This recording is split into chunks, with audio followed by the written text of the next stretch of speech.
Assalamualaikum warahmatullahi wabarakatuh. Perkenalkan kami dari kelompok 8 yang beranggotakan saya Dea Amelia, saya Indira Dwi Yuliani.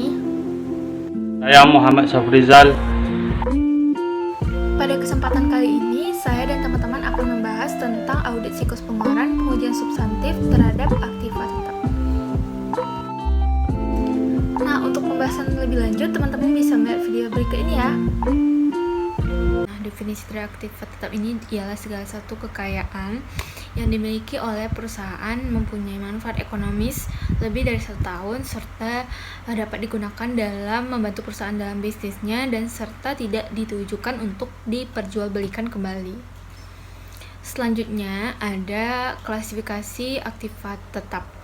Nah, contohnya itu ada tanah dan pengembangan tanah, gedung, mesin dan peralatan pabrik, perabotan, kendaraan, perluasan sewa guna usaha, serta proses konstruksi untuk aktif. Transaksi yang berkaitan dengan aktiva tetap secara umum terbagi menjadi 2, yaitu pada saat aktiva tetap itu diperoleh, selanjutnya pada saat akumulasi penyusutan pada aktiva tetap itu sendiri. Kalau pada saat perolehan itu ada transaksi saat perolehan, pengeluaran modal, revaluasi, pertukaran, pergantian pemakaian, penjualan, serta pertukaran. Sedangkan untuk pada saat akumulasi penyusutan, adanya penghentian pemakaian, penjualan, pertukaran, serta depresiasi. Pengujian substantif yang pertama itu untuk memperoleh keyakinan tentang keandalan catatan akuntansi yang bersangkutan dengan aktiva tetap. Selanjutnya ada membuktikan keberadaan aktiva tetap dan keterjadian transaksi yang berkaitan dengan aktiva tetap. Selanjutnya yang ketiga membuktikan hak kepemilikan klien atas aktiva tetap, membuktikan kewajaran penilaian aktiva tetap, dan yang terakhir itu membuktikan kewajaran penyajian dan pengungkapan dari aktiva tetap. Selanjutnya untuk prosedur audit awal, yang pertama itu usut saldo aktiva tetap yang tercantum di neraca ke akun aktiva tetap di buku besar. Terus hitung kembali saldo aktiva tetap di buku besar. Lalu lakukan review terhadap mutasi luar biasa dalam jumlah dan sumber posting di dalam akun. Selanjutnya, prosedur analitik itu ada tingkat perputaran terhadap aktiva tetap, laba bersih dengan aktiva tetap dengan modal saham, terus ada biaya reparasi dan pemeliharaan dengan aktiva tetap. Bandingkan analisis hasil prosedur analitik dengan harapan yang didasarkan pada dan terhadap akun rinci. Yang pertama yang perlu diperhatikan ialah periksa tambahan aktiva tetap ke dokumen yang mendukung timbulnya transaksi tersebut. Lalu periksa berkurangnya aktiva tetap ke dalam dokumen yang mendukung. Nah, selanjutnya pengujian terhadap akun rinci. Yang pertama itu yang harus dilakukan ialah lakukan inspeksi terhadap aktiva tetap. Yang kedua, periksa hak kepemilikan aktiva tetap dalam kontrak dan identifikasi penyajian dan pengungkapan. Yang pertama yang harus dilakukan ialah periksa dan klasifikasikan aktiva tetap itu di neraca. Dan yang terakhir tentunya periksa pengungkapan yang bersangkutan dengan aktiva tetap. Assalamualaikum warahmatullahi wabarakatuh. Saya Indira Juliani. Di sini saya akan menjelaskan tentang audit beban dibayar muka. Nah, audit beban dibayar muka ini mempunyai sifat yang pertama mempunyai manfaat kurang atau sama dengan 1 tahun. Yang kedua, biaya telah terjadi, manfaat yang digunakan untuk masa depan dan termasuk golongan aset tak lancar. Selanjutnya yaitu pengendalian internal. Yang pertama ada akuisisi dan pencatatan untuk konsisten dengan prosedur. Yang kedua ada register akuntansi, yaitu pencatatan kebijakan dan masa berlaku kebijakan. Yang ketiga ada pencatatan beban asuransi. Untuk jurnal standar bulanan, mengklasifikasikan asuransi dibayar muka sebagai beban asuransi. Pengujian audit yang dilakukan itu prosedur analitis dan pengujian untuk memastikan bahwa seluruh tagihan untuk beban asuransi muncul dari kredit atas asuransi dibayar muka. Untuk prosedur analitisnya ada yang pertama membandingkan total asuransi dibayar muka dan beban asuransi dengan tahun sebelumnya. Yang kedua membandingkan rasio. Ketiga membandingkan masing-masing cakupan polis asuransi pada skedul asuransi dari klien dengan tahun sebelumnya. Yang keempat ada membandingkan perhitungan saldo.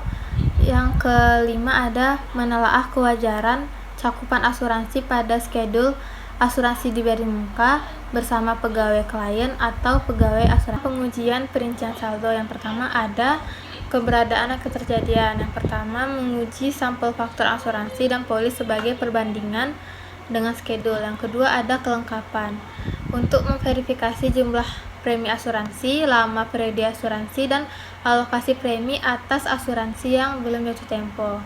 Yang ketiga ada hak, yaitu telaah polis asuransi yang klaimnya dimiliki pihak lain selain klien. Yang terakhir ada penilaian dan alokasi, yaitu untuk menelaah klasifikasi pendebitan akun beban asuransi.